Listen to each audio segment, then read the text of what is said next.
everyone, I'm Dalton. And I'm Clinton. And this is the LA Do Podcast.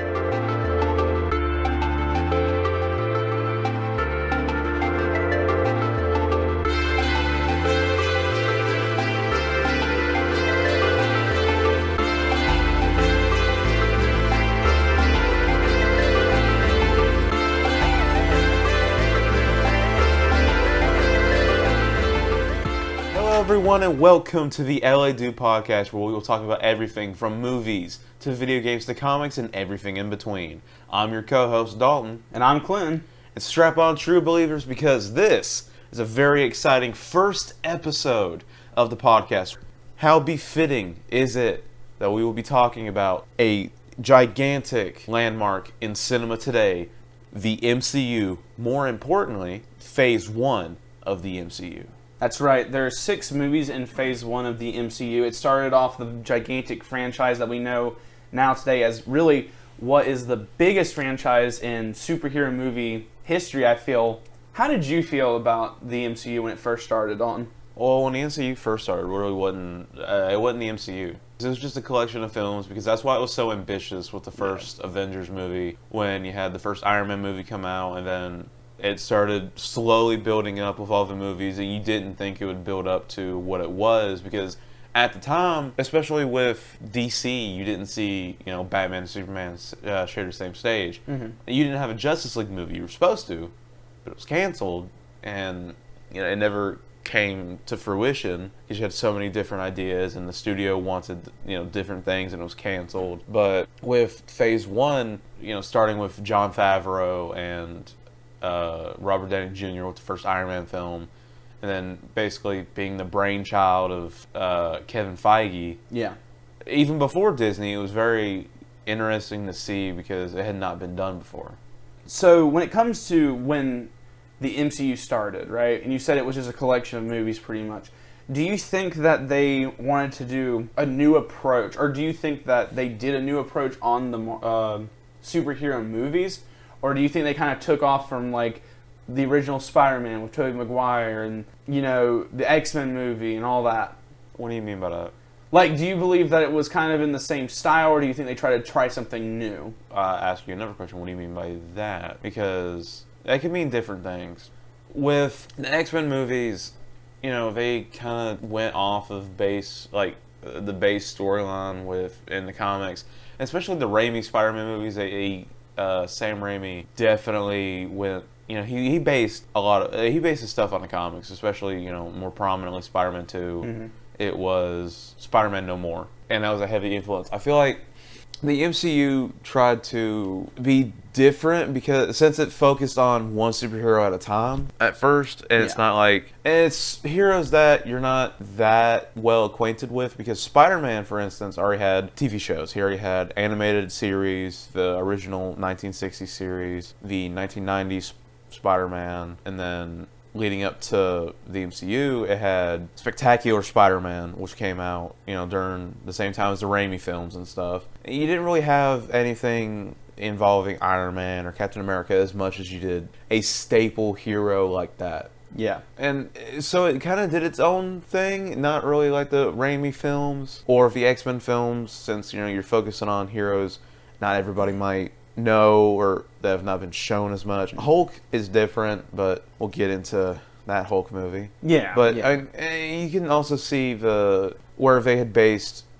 like now, they based a lot of their stuff on the Ultimate Comics run, translated most of it well to screen. Not everything is accurate, which we'll talk about later on in different episodes as well, covering the films, but not everything can, translate well. And but go back to what you were saying, that, they did try something different. Yeah. So they took a gamble on it. The first Iron Man film didn't even have a real script. Yeah. That's what, like, Jeff Bridges, when we played Ironmonger, he was so skeptical because it didn't have a script. And he basically told himself, this is different, this is good, you're getting a chance to do something you haven't done before, because even working on films like The Big Lebowski, where it was more comedic, and you didn't really have a film, you had a base. You didn't really have anything, you just had what the director's telling you, all right, well, we got this, and so play off of that. And so it was different for him, and it was a huge gamble. And immediately it was already something different because you didn't have a film or a script to work with in the film, and you're kind of doing everything on a budget and on a time scrunch. So it was different from the get-go. Yeah. So when they originally were looking to do their first movie in kind of the MCU, wasn't it originally supposed to be Doctor Strange, but they decided to do Iron Man instead? It was something like that. There yeah, was an idea to do Doctor Strange first. Yeah, I think not from Kevin Feige, but No. I think an idea originally came from Sam Raimi's Spider-Man movie, especially once again Spider-Man 2, because they name dropped Doctor Strange. Yeah. And so people were like, "Oh, so Doctor Strange, he lives in this universe." And at that time, you don't really have a universe at all. You don't know that these characters are existing with each other and this and that. But from what I've heard from different sources, different videos, different outlets, Doctor Strange was supposed to be first, but then they didn't go with it. They opted to go with Iron Man, and it worked out. It worked out a lot better. I think it was a smarter move. I mean, you need to wait a little bit. And for you Doctor wouldn't have had Strange. Benedict Cumberbatch. Yeah, and he's fantastic. One of the first actors, or not the first actors, they were originally Benedict Cumberbatch all the way, but then they were going to get Joaquin Phoenix, but then Joaquin Phoenix couldn't do it, and then we got Benedict, and it's a lot better because he fits the role perfectly. Yeah. He looks the part. So a lot of people, when they watch the MCU movies in order, right? Yeah. They skip over Incredible Hulk. Do you think that... It's warranted? Yeah, do you feel that it should be included even though it was a different actor? Or do you think, or even because it might not be the best movie they made, but do you think it should be included, or do you think it should be excluded? Well, it should be included because they made the film for a reason. Yeah. And when you watch the film, later on in the MCU, when it's Mark Ruffalo as Bruce Banner and the Hulk, you understand more of what he was talking about, especially in the first Avengers film. It's kind of low profile when he says it, but he talks about the last time he was in New York, he kind of destroyed, I think, Harlem, and that was from the Incredible Hulk movie. Yeah. And then when they're all under the spell from the Scepter, which later on was revealed to be the Mind Stone, he talks about wanting to swallow a bullet, and the other guy, meaning the Hulk, spat it out. That was a direct reference to a deleted scene in The Incredible Hulk with Edward Norton, where he tried to kill himself, but the Hulk stopped it. And then that was supposed to have an Easter egg of Captain America, which was interesting. Even though it's not the greatest film, that version of the Hulk was good, and you still need to include it because canonically it still fits. In canon, it's still there. Even if you look on Disney Plus and the film's not there, it's still there. You still need to count it, even if it's low on a list of your favorites, the least favorite, whatever it may be. You need to include it. It's a film.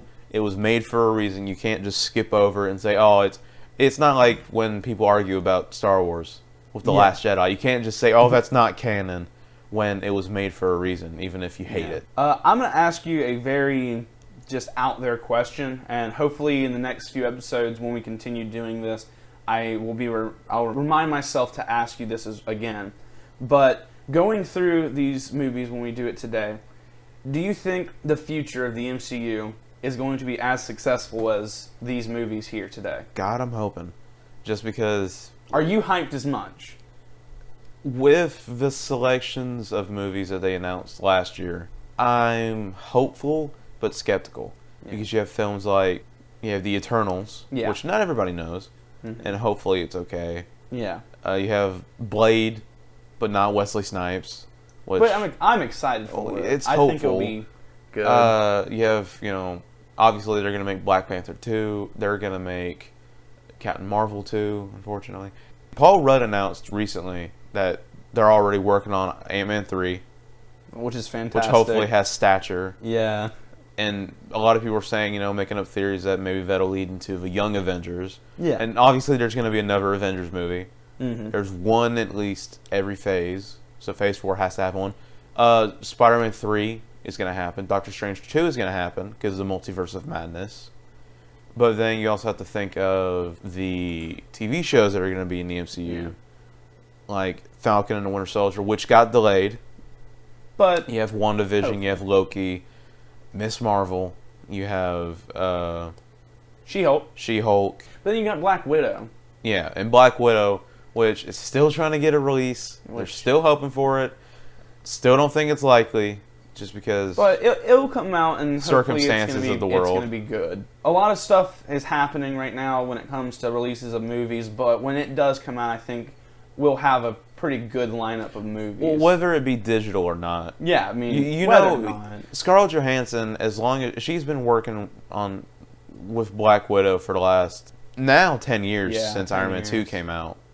So she deserves the first, not the first, it should have been the first female-led Marvel movie. Yeah, I mean, because she had been there so long. Yeah. I mean, just She's worked too hard, and Kevin Feige's worked too hard with the character to not have this film out in theaters. mm-hmm.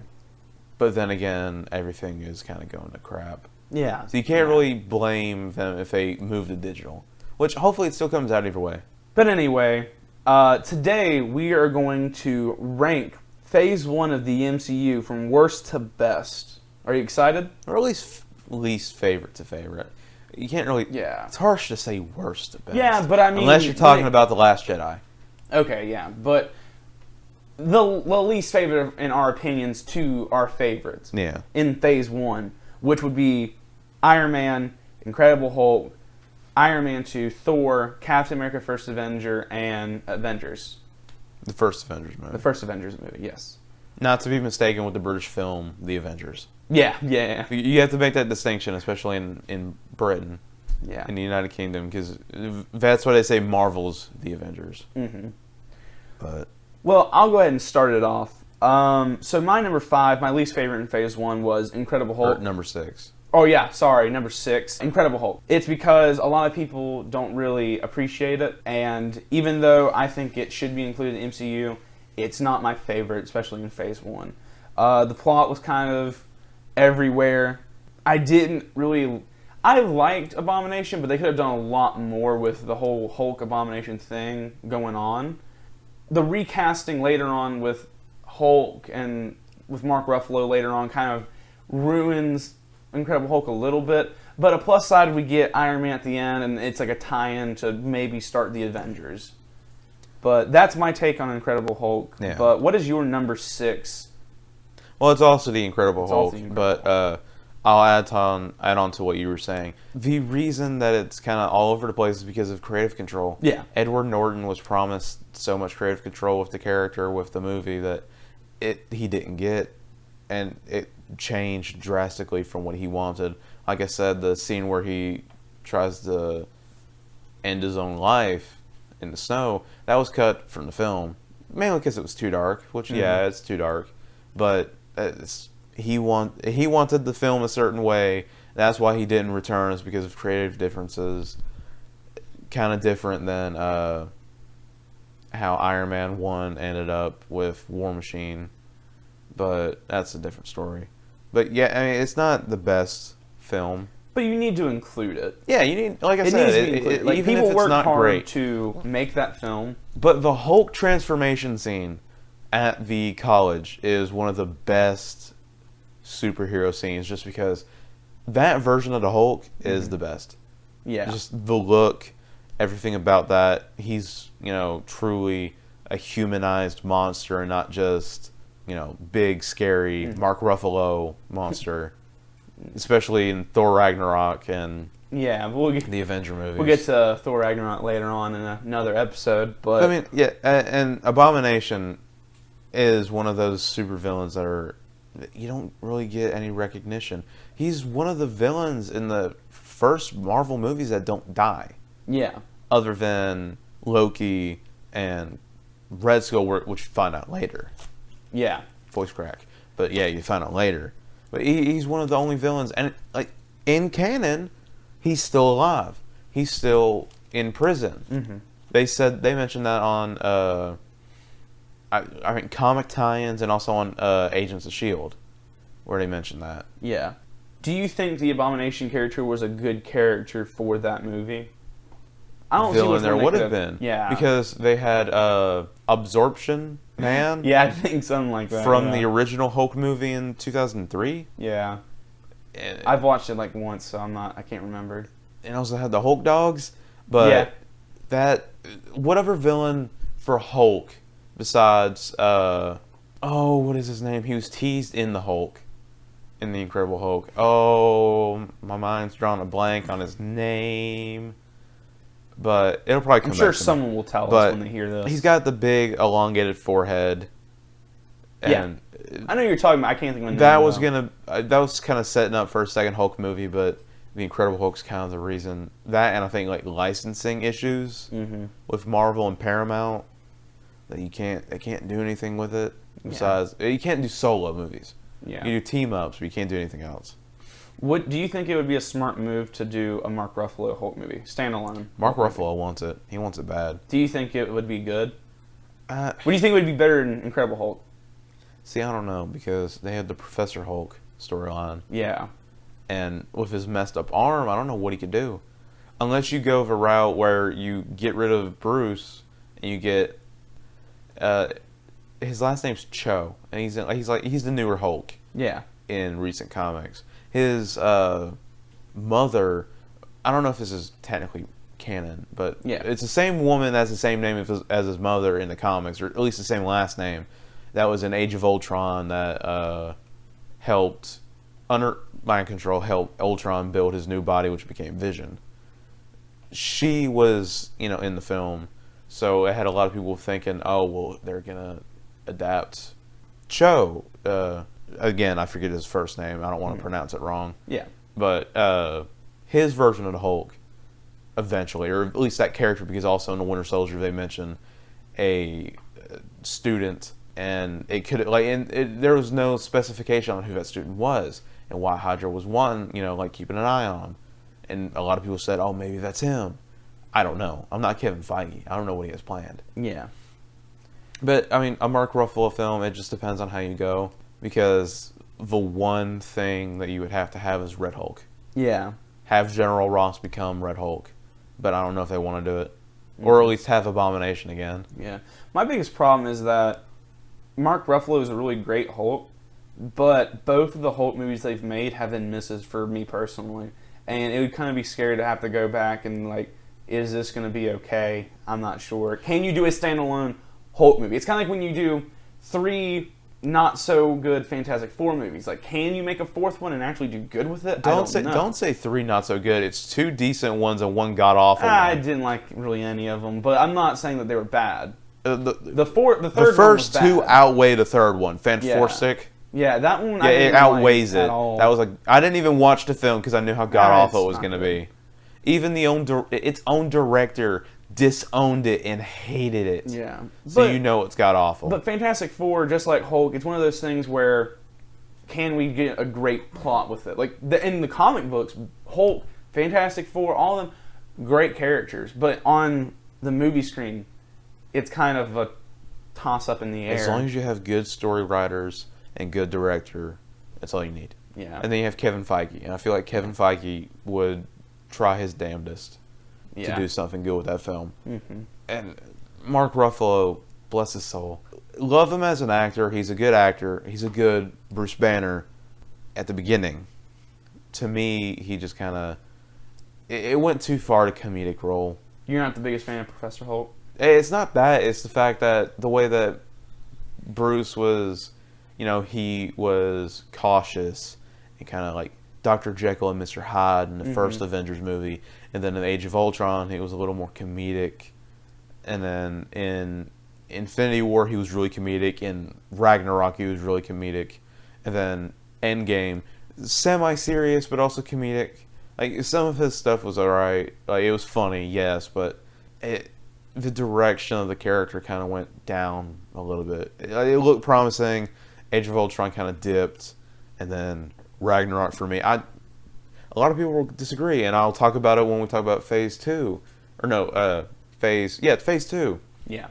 I'm not the biggest fan of Ragnarok. Yeah. But I'm just not, because it was too comedic. And, Taika Waititi. Correct me if I'm wrong on this first name, but I mean, he's a good director, but he's a comedic director. Yeah.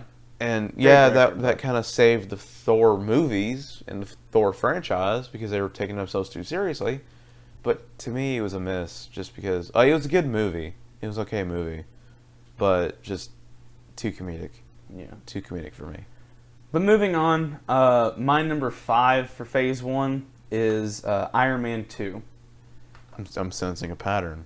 Is that yours? Well, originally I had it at a store, but then like thinking about it, it's like, well, I mean, I kind of like the Thor movie, so it's kind of almost a tie for Thor and Iron Man 2 for me at number 5. But I'm going to say Iron Man 2. Yeah, we'll talk about that in a second.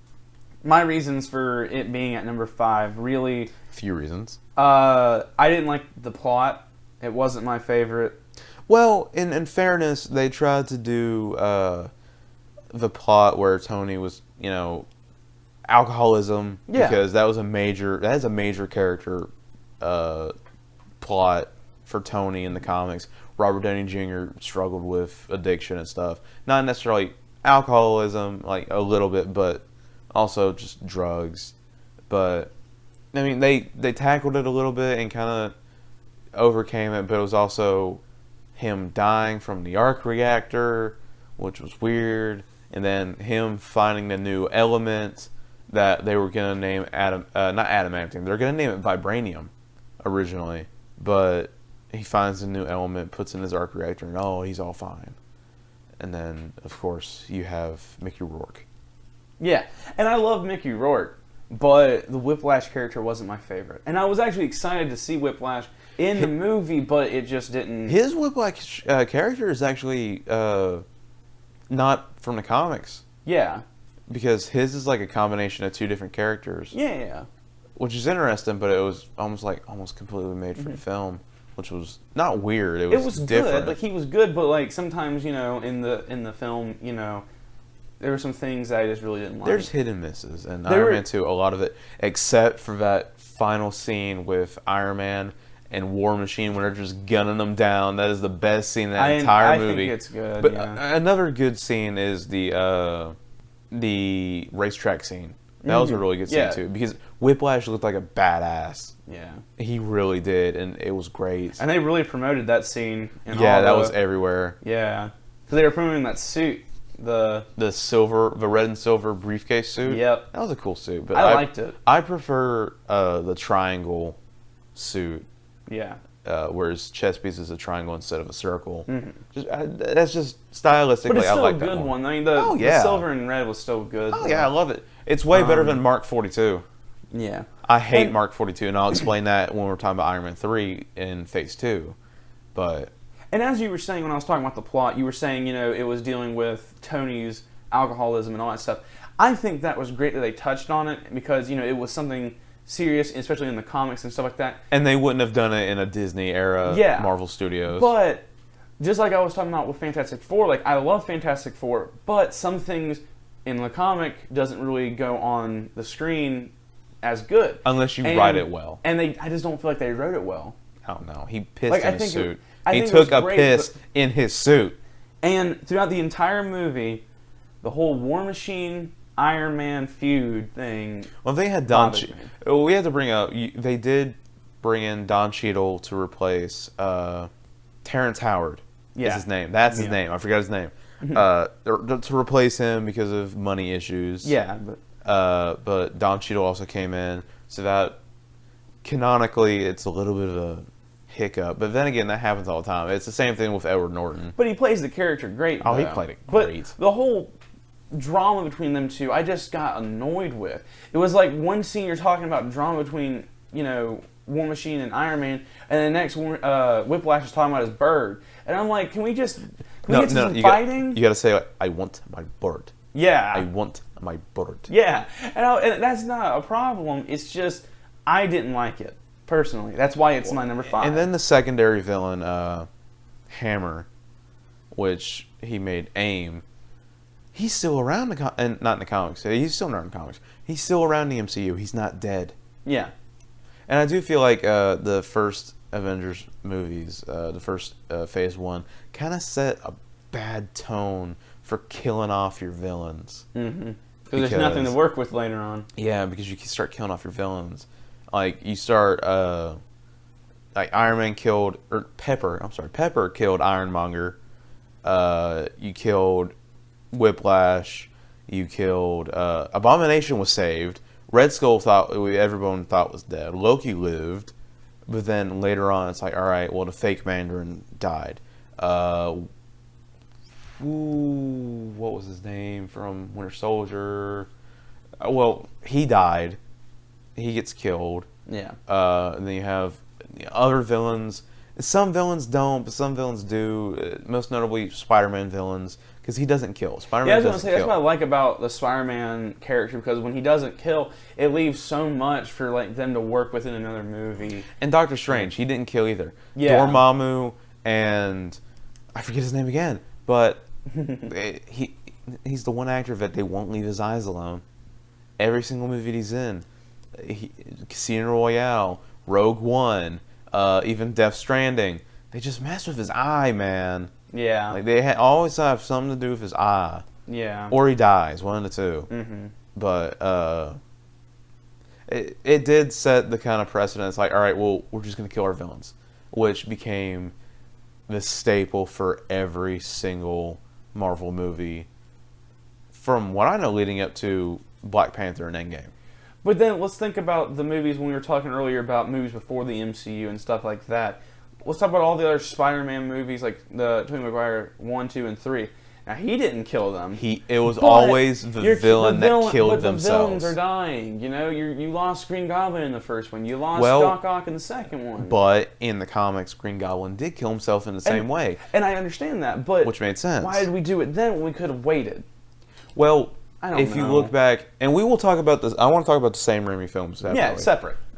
In their own video. They deserve their own separate video. But the way he wrote the films, in the story, he had Green Goblin always hovering over Harry Osborn's shoulders, always there as a ghost in his past. And so it made sense to kill him off. All right, that gives Harry the secondary villain, in the next two movies. He wants to kill Spider-Man. He wants to know who he is. He wants to kill him for killing his father because he didn't know. Yeah. And so it made sense because it had that one villain that's always going to be around. Yeah. You make him from the very first movie. It's kind of like Kick-Ass, where you have Red Mist. Yeah. He kind of wants to get payback, but then dies, but doesn't die in the second film because it's weird, and then it never made a third one. Should have. I would have. Yeah, but I mean, I would have paid to see that. The second one didn't make enough money. Yeah, it's okay though. Moving on, number 4 on my list. I feel like we're gonna have the same number 4. Thor. Yep, Thor. Thor. Let's talk about it. Great. Well, Thor gets a lot of crap. Yes. Dark World gets a lot of crap too, but that one's more deserved. That one kind of deserves it. Thor is different just because, all right, well, you don't have somebody like Iron Man. This is, Norse mythology. Mm-hmm. But Marvel version of Norse mythology. You have, Odin, you have Loki, which became the villain that everyone loves because of Tom Hiddleston. Then Thor, he's shown as cocky, arrogant. Still is in the Avengers and stuff, but it's kind of like the standard, oh, well, he's the cocky hero. But then he learns his place and knows that he, has seen the error of his ways. It's kind of that's why a lot of people don't like it. It's the standard beats to it. Yeah. One good thing is, kind of like Iron Man 2, Iron Man 2 introduced Black Widow. This film introduced Hawkeye, which is very good. And there's one thing, the movie's not that bad in my opinion. It gets a lot of crap for something it really doesn't deserve. Rewatching it years later, you realize that it's not a horrible film. But here's one thing that I'll stand by. It's a very boring opening to the Thor character. Yeah. I think it's a very slow, boring, there's so much more they could have done with the Thor character. Like, doing the origin story with Loki and all that stuff, and his arrogance and all that stuff. But there could have been so much more. The CG was great in that movie, but there was so much more that could have been done, and it was just left out because they were trying to get the movies out so they could do Avengers. Well, no, it's not that they were just trying to get them out. It's just that they wanted to build upon it. Yeah. And they released 2 films kind of like in 2008 when they released Iron Man and Incredible Hulk. They released 2 films in 1 year, Thor and Captain America, 2 different times in a year, and they're just kind of like, all right, well, we got these films, we made them, they're done. Let's put them out, and then next year we'll have Avengers. They weren't really trying to rush it. It just kind of reminds me of how the DCEU was doing, where it was just like, let's just do movie after movie after movie, and they're all failures. But we're trying to push toward Justice The League. only reason, and we're gonna do the DCEU in the next video, in another video, but it's just because it's studio. Yeah, like, that's the thing with DC. It's a studio. Yeah, and I understand. With Marvel, it's often creative differences between actors or directors and the writers, kind of like Star Wars in recent years with the sequel trilogy. But and that's in Thor, it's not really that. It's just that it's a character that is rooted in a mythology that not everybody knows, and you got to blend it with modern day, and you got to try to do this and that with it, and it's just, it didn't work at the time. But one thing that it did do is expose Chris Hemsworth, and it gave him, this is after Star Trek, where he had a small role. Yeah. And this is his first real big breakout role as this big blockbuster hero, and now look at him. Yeah. You see all the films that he's been in, you see all the stuff he does, and he's this big star. Mm-hmm. And so that's the one thing the Thor movie and the MCU did right early on, is give Chris Hemsworth this chance to be Thor. Yeah. This Aussie kid, or not kid, he was like 20-something. I mean, he was this Aussie man, actor, not a whole lot of stuff under his belt, but then like you had gets Star this Trek, chance. you had Cabin in the Woods, which, did it get released after Thor, or was it before? It got released around Thor, but it was made a year prior. It was made in 2010, but they didn't get, I don't think, enough funds to release it. Either way, I mean, there's 3 movies, maybe a couple small ones before that. I'm not quite sure. Yeah, and TV if he did TV. Yeah, but he was still newer, and he was Thor. And even though it was cool that he was a Thor character, but the opening of the story of Thor was just not the best. And the opening in general was kind of slow. Yeah, the opening of the movie. Yeah. How did you feel about Natalie Portman in it? I thought she did good. She looked good. Oh God, I thought she did I'm sorry. good. Yeah, no, she did good for what she was given. There were some slow parts in the movie, but I think it wasn't just her fault. I just think it was, maybe it just had to be those scenes that she was in. Yeah. I mean, and then you don't have really any trouble with Natalie Portman up until after Thor Dark World, where she didn't want to return for the third Thor movie because female director that was promised to do some movie in the MCU ended up not doing it, and she was, she got pissed off about it. There's probably more to the story, but that's really all that was announced. And now she's a part of Thor, Love and Thunder. I'll just say Love and Thunder. Yeah, that's a lot better than and Thor she's going to be 4. female Thor. I don't know how that's going to work, because in the comics she was given the Thor mantle because of her cancer. Yeah. And if she gave it, she would slowly die after she was using her power. But if she gave it up, she was going to die, which I think eventually actually happened. But then timeline BS. But I mean, Natalie Portman was alright, and she's a good actress anyway. Yeah, absolutely. Everything from Star Wars to V for Vendetta, to Black Swan. She's a critically acclaimed actress. She's in just about everything, and she's not bad. And she was not bad in this. It's just a lot of people didn't like her character because she was bland, which is not far off. Just because she was the kind of the basic science that's girl. What I'm saying is, like, it wasn't her fault. Like, it wasn't Natalie Portman's fault, but like it just seemed like her scenes were just so. It was the ones that I kind of just zoned out on. Kat Dennings, though, in the film, that's what I was about funny. to talk about. Yeah. She was good in it, and in Thor in Thor Dark World, she was good. She had a small role, but she was good in it too. I think she's supposed to be in Love and Thunder. I think that was a rumor. I feel that if you're gonna do comedic scenes in a Thor movie, that's who you should go to. Have her and Korg. Yeah. Have her and Korg. That would be an amazing scene. Yeah, just joking around with one another. Watiti, if you're listening, you're not, but I wish you were. Do it. Kat Dennings and you. Do it. Korg and Oh, I forget. Darcy. That's her name. Darcy. Yeah. Do it. Anyway, moving on from the fanboy stuff. That would be great though. Great scene. Hey, Kat Dennings, if you're listening to happens- this, call me. Hey, shut up. If it happens in Love and Thunder, I'm going to be so happy. But moving on. Wow, this is a lot.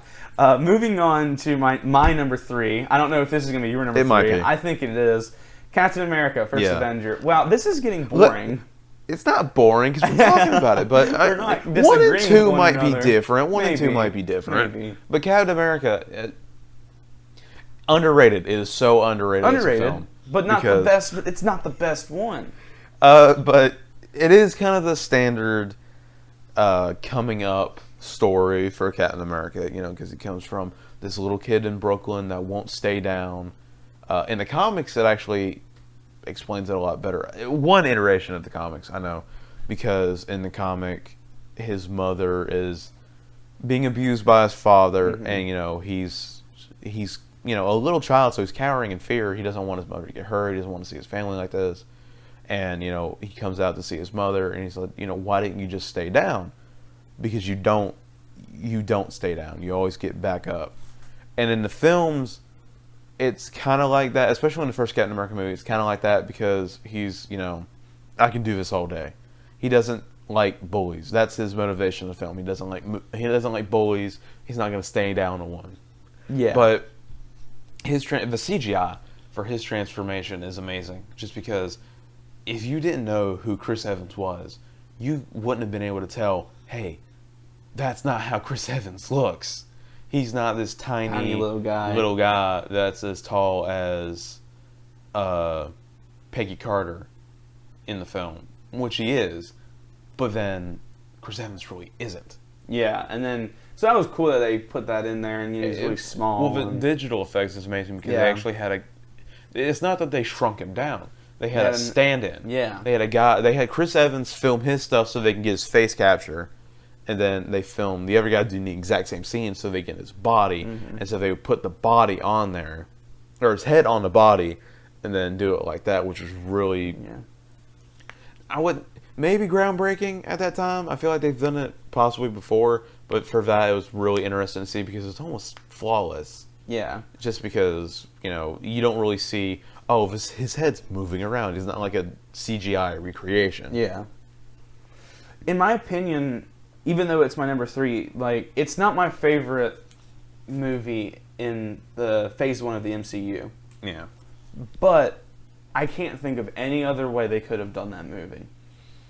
The origin story, with Bucky and the beginning, when he becomes a super soldier and all that, I don't see another way to do it. Well, It was very comic accurate. The only other way to do it is to do what they did in the comics, have Captain America be like 20 years older than Bucky, and have Bucky as a fanboy, not his best friend. But I think what they Having did, Bucky- I like what they did with that though. Having Bucky be his best friend, his older best friend, made it better for their character development, how close they were, and especially how close it was, how impactful it was when he was revealed to be the Winter Soldier. Yeah. That was a big thing too, because it's Bucky, it's my old sidekick, it's my old ward that was like 14, 15. He's back. And, it wouldn't have been as weighted as it is, with him being his best friend from Queens. Yeah, and I agree with that. And I mean, like I said, I really think that them having, an older Bucky, Sebastian Stan, I think it was really good the way they did it. And I think if they would have done it another way, then it would have been more forgettable. It probably would have been 4 on my list instead of 3 if they would have done it another way.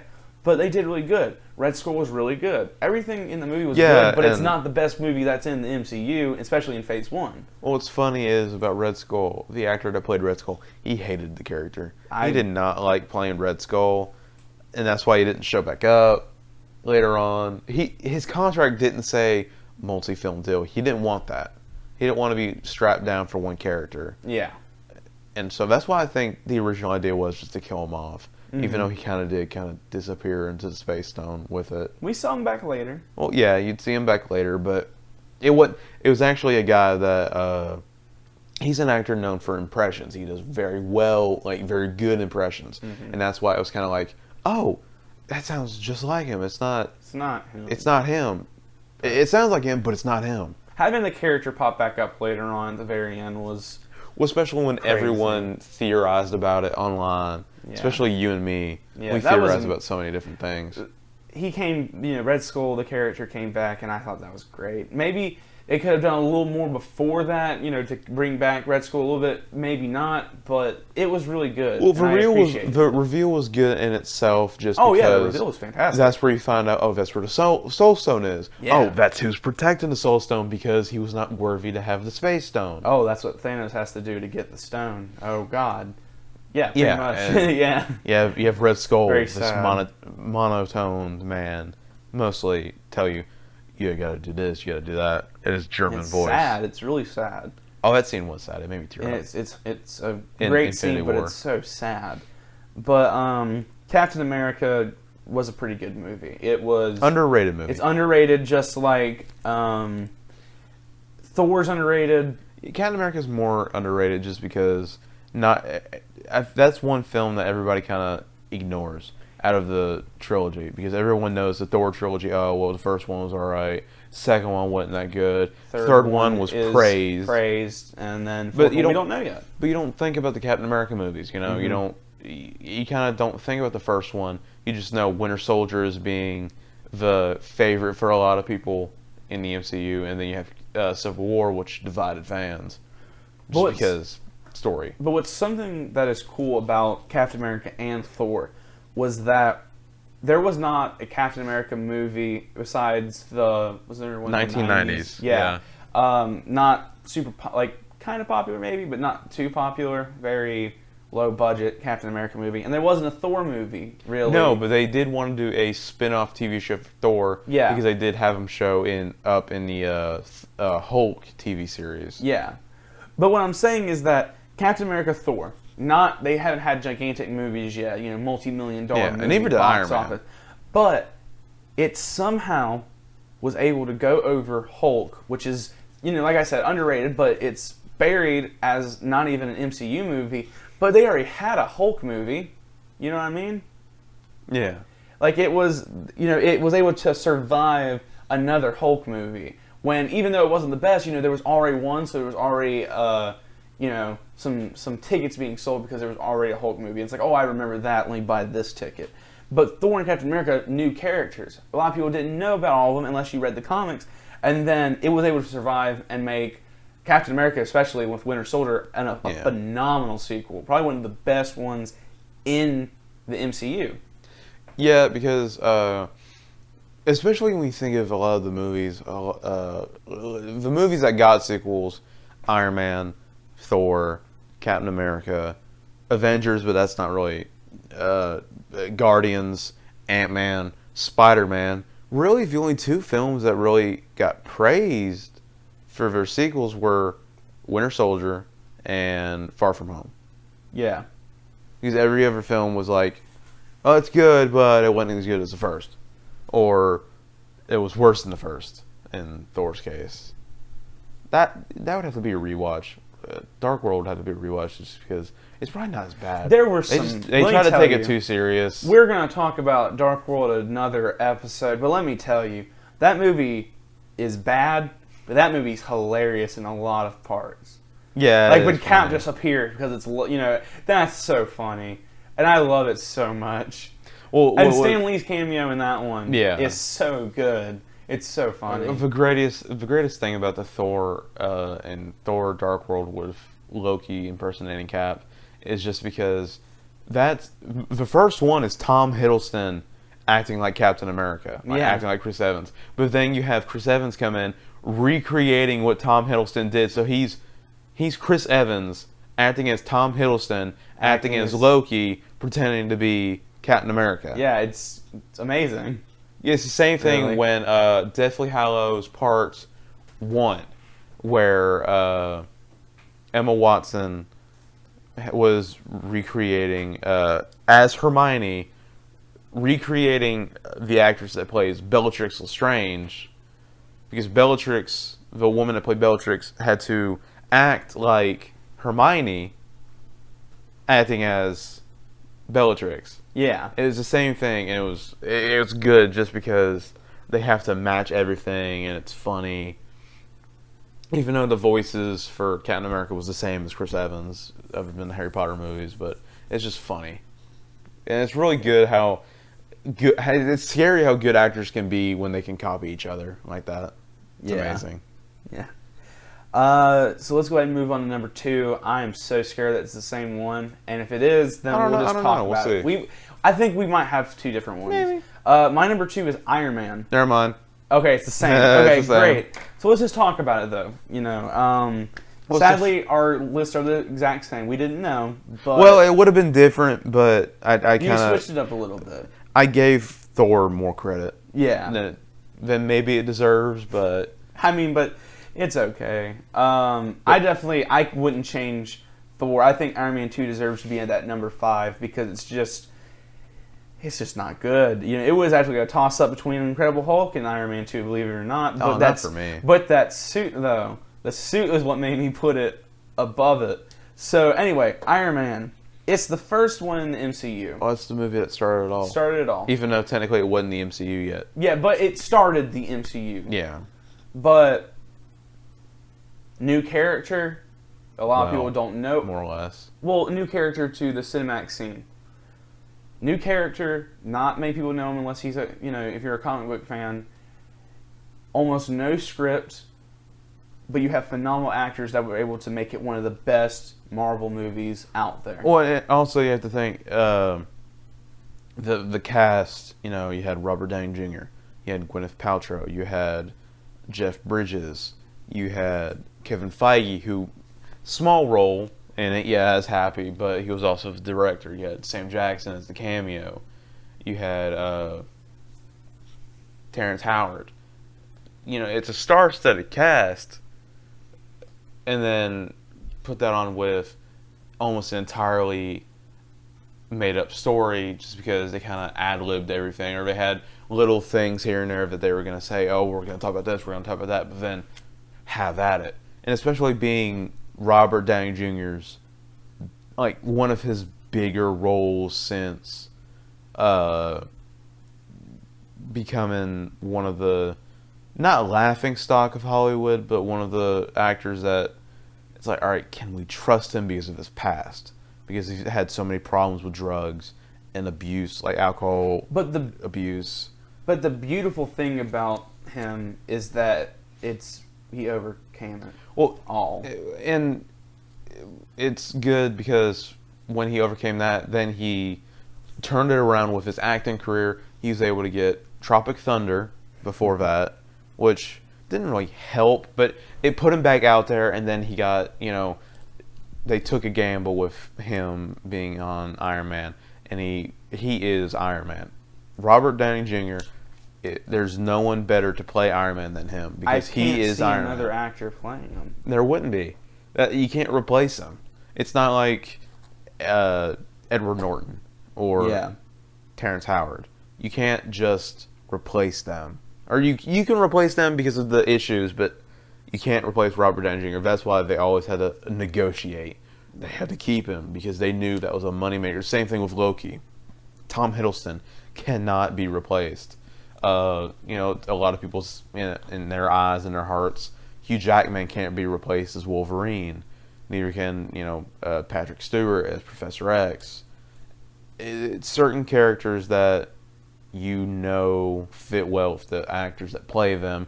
You can't see anybody else being them. Yeah, there's just something about the characters such as Iron Man and Wolverine and stuff that you can have 100 Batmans, you give 100 Supermans, 007s, but there's only one Iron Man, especially in our hearts, and it's Robert Downey Jr.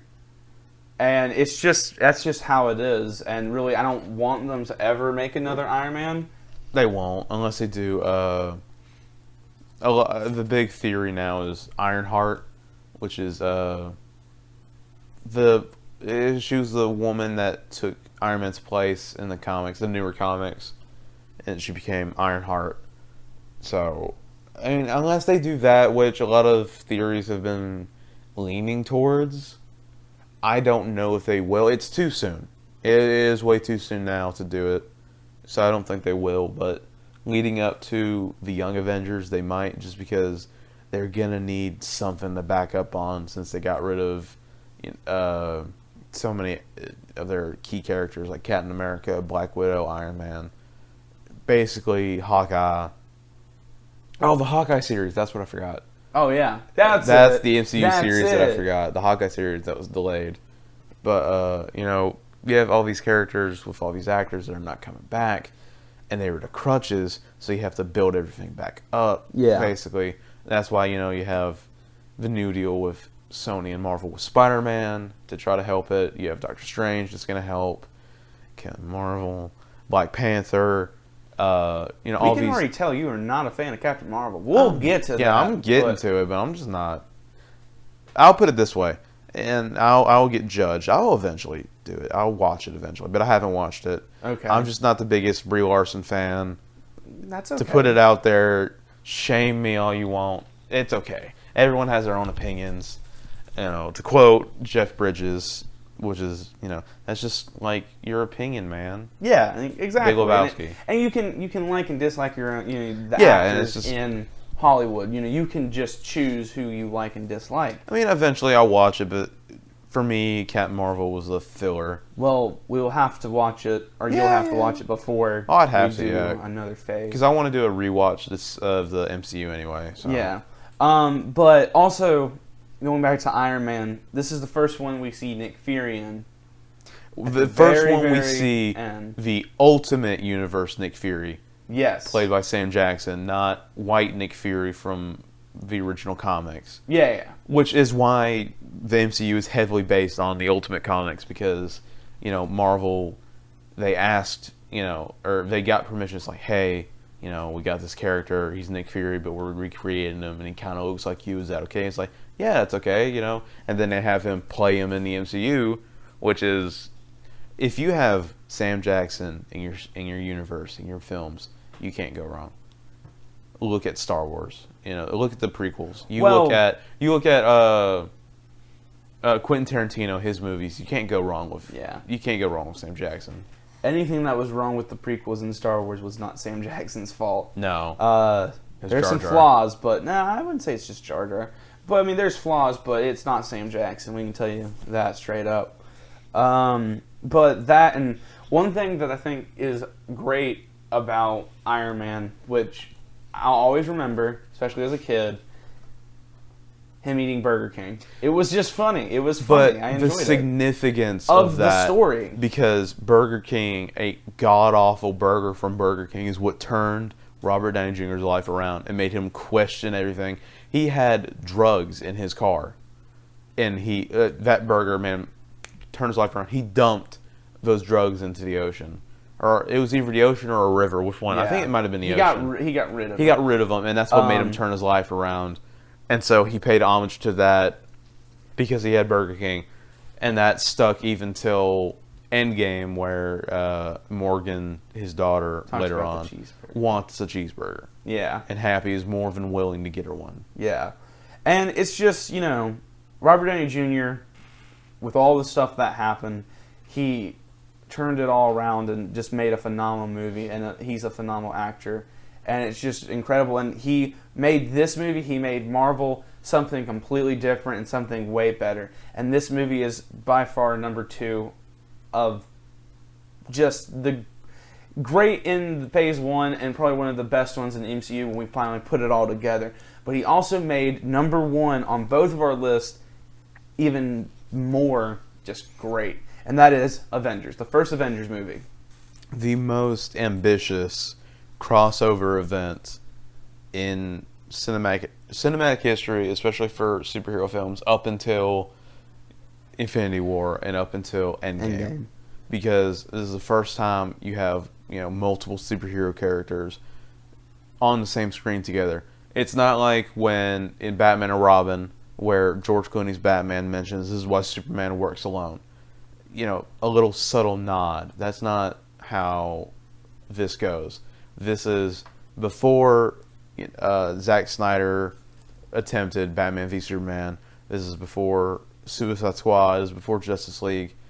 This is the biggest event in comic book history because this is the first team up you've ever seen on the big screen. You have all these characters. The last few years, 8, 9, 10, 11, 4 years, from 2008 to 2012, you have all these characters being built up, all leading to this one moment that shapes the future of the universe just because it leads to the big bad. The big guy that's going to be the main villain throughout all of 1 through 3 of the phases, who finally shows up at the end of phase 2, and that is, or no, at the beginning of phase 3, in the middle of phase 3, up until the end of phase 3, and that's Thanos. Yeah. I will not lie. When I first saw Thanos, I thought it was a Skrull. I thought it was the big, the big Skrull, because, and I will defend myself. I will say why. Not because he had purple skin. His chin. The Skrulls have a distinct chin as well, and the face mold they use for Thanos, it's not Josh Brolin in the first film. Yeah. It's another actor. But the face mold that they use for his chin, because he has the distinct lines, I was, at the time, I was 12 years old. So, a couple years before that, there was this show called Superhero Squad. Yeah. And the Skrulls were a big part of that. They kind of did look like, yeah. They were just green. I see you now. And it's just the chin. At first, it's like, oh my god, is that a Skrull? It's like, no, it's not a Skrull. That's somebody else. And then you realize that's Thanos. I mean, as you get older, as you start growing up with these movies, it's like, this guy's Thanos. You start getting into the comics more. This guy's not joking. He snaps. He has the Infinity Gems in the comics. He's got the Gauntlet. He's wanting to destroy everything, or at least half of everything. Yeah. And this movie sets it up. It sets up everything with Loki being a pawn, and then having the Tesseract, or wanting to get the Tesseract, which turns out to be the Space Stone. And he already had, but then weirdly Thanos gives him the Mind Stone and a scepter, and I guess he didn't know. And it's just weird. It's weird that way, but it's cool to think, all right, this is the first big moment. Yeah. This is one of the first movies, big superhero movies, that gave me chills in theater when I'm watching the big, when the camera moves around in a circle and shows them in the big superhero shot, and when, Bruce shows up to New York and says, "That's my secret, I'm always angry." The crowd reaction to when he said that and started transforming into the Hulk in the theater was unprecedented. The only movie that I have seen that had the biggest reaction to that is Infinity War and in Endgame. Yeah, Endgame had, when we went to Endgame, that was insane. And it wasn't even like, you're watching all these other people like reacting crazy. Like, you're reacting crazy now too. You look at the, more silently than the others, but yeah, you look how epic. You see all these people like cheering and all that stuff in Avengers. And you're like, that's cool, but like, I'm not cheering. And then you get older and you're in Infinity War and Endgame, and then you're doing it, and it's like, I see it now. That's why, because it means so much to you. There's a connection to the films, and it's because of Phase One. You got a connection to these characters. You got a connection to Iron Man. You got a connection to all the Avengers. Yeah, and I think really that's why it is my number one. I think when it comes to dialogue and the plot and stuff, Iron Man, I feel, beats Avengers. But here's why Avengers, in my opinion, is better in my opinion. Number one, it just holds a special place in my heart from when we watched it and it was building it up. Number two, it was an epic just combination of all of this heroes that you've seen build up for the last 4 years at that point. And the only thing that could ever top that was the even more big of a combination in Infinity War and Endgame and all that. It's just, that was something that you didn't really see very much of and we don't say Age of Ultron because you will figure out why. Yeah. But I feel like Age of Ultron gets a lot of crap too. Yeah. I feel like it's better than a lot of people say, but it's still not the best. But and also, still. one thing that I like about Avengers is that you get to see more of the Hawkeye and Black Widow character, more of the Black Widow character in that movie than you do Hawkeye, because at the beginning of the movie, Hawkeye was he gets mind controlled and stuff like that. But Black Widow, you get to see like the Black Widow character. You get to see their relationship. Yeah. Which kind of gets weird because it looks like they're into each other and a relationship kind of like in the comics, but then you have in Age of Ultron, oh, he has a family. Oh, I know that woman, that's his wife. That's Velma from the original Scooby-Doo movies. Yeah, that was not... That's Wendy from Gravity Falls. That's who that is. That's not... Figuring that out blew my mind more than figuring out that Hawkeye had a family. Yeah. But I was shocked that Hawkeye had a family. I was like, whoa, look at that. Oh, yeah, but... What was that stuff in the end of Avengers going on? I didn't understand that until... Actually, never. I don't understand what was going on at the end. Did they not plan on him having a family? I don't know. Well, I feel like they did, but they just had... it was different just because they originally, maybe Joss Whedon wanted them to, be in a relationship, but then changed his mind, or maybe it was just... They just had such a close friendship, but... I mean, everything in the first Avengers movie was just about perfect, especially the villain, having Loki come back and being this villain, being the one big guy, the one, first testament to what the Avengers could stand up to, especially being this, like, kind of lowly, slimy villain in Thor, reminiscent of what he was in the comics and in Norse mythology. Yeah. Seeing him be this big guy, controlling an army, being this force to be reckoned with in Avengers, for them to, first go against, just like, almost like in the comics, who, he was his first, he was the first villain for the Avengers. It makes sense. It was great. And it was the shocking moment, oh, Loki's not dead. Yeah. Because everyone thought Loki was dead in the first film, because he fell. But because he was so popular, they kept bringing him back and bringing him back. Especially in Dark World, he wasn't supposed to really be in that film, but he was so popular they brought him back.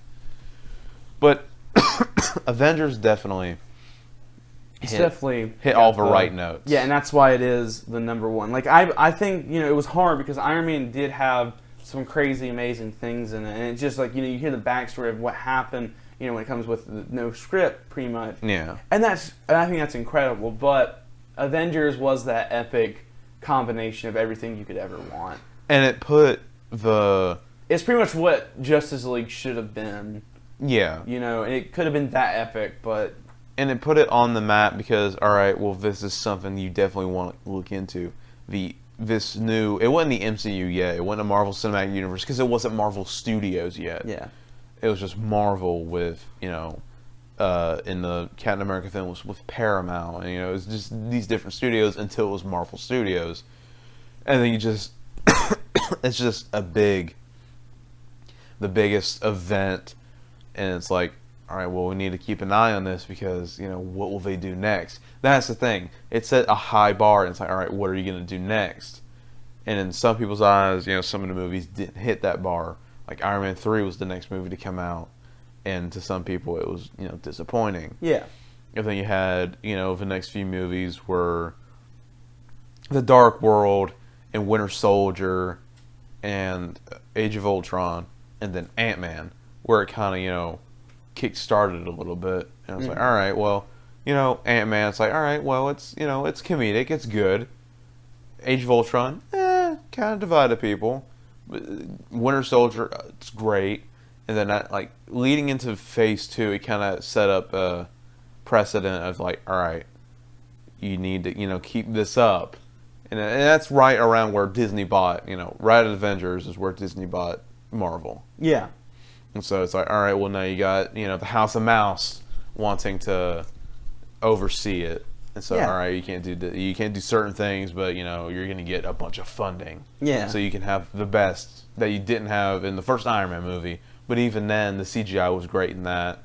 And the CGI was great in the first Avengers movie. Yeah. Looking back on Phase 1 of the MCU, I personally think it was something different, it was something new, but it was something that turned out to be amazing. It led to over 23 movies, almost 24 movies of just superhero stories. Yes, some of them were, it followed the same formula, but it led to something great, to where it led to something bigger and better overall, because now you have such great characters like Black Panther and Doctor Strange and Spider-Man in the MCU, and like these actors and actresses that get to play these characters and bring them to life and have such a following with fans that love the character and love the actors playing the character and their rendition of the character and the story, and it really resonates with people. So it opened the door for a lot of great things. Yeah.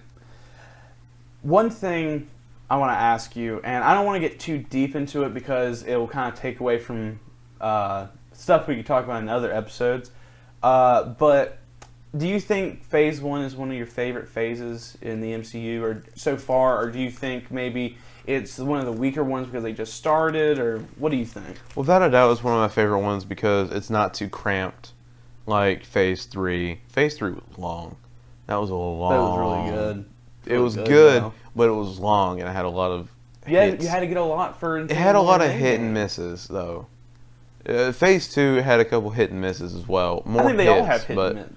Well, but Phase 3, it was so long that Phase 1, you resonate more because you start watching these movies and it's a couple years go by, not just maybe 3 years. It's 4 years building up, and then Phase 2 is 3 years building up, and then Phase 3 is another about 3, almost 4 years of building up, but a lot more movies in 1 year than it had in Phase 1 and 2, because it was like 1 to 2 in a year, and then 1 whole year was a break for Phase 1. So it was a little packed for other phases, but Phase 1 is definitely my favorite just because everything in it has some of my favorite movies in it, just because Iron Man and the Avengers and Captain America, those are some of the favorites. And yes, other phases had some of my favorites as well, but just everything that started off, like I could watch Avengers just almost any day just because it's a good movie. Yeah. Iron Man I could watch almost any day. Something like Thor, not really. If I had to, yeah, but and then it's like something like Guardians of the Galaxy 2, which was a good movie, and I liked Guardians of the Galaxy 2, but unlike the first one, I can't really watch that one as much. I like the first one a lot better than the second one, even though the second one was good. Yeah. It's like that. It has more movies that I'm okay with watching over and over than others. Even though some are great, it's just some of them. It's like, all right, well, I can watch this a few times. Like, not the biggest fan. I like it, but it's like, internal, it's like, I mean, it's good, but I can live without watching it for a few months to a year or something like that. Yeah.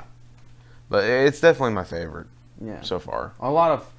There's a lot of high notes in Phase 1 over low notes. But yeah, this was a great phase, and I think, as it continued, they started to learn more about what they were doing, and, worked upon it to make it better, and what direction they wanted to go, and what way they wanted to go with and other how they were movies, and how they're gonna do the stories and things like that. Yeah.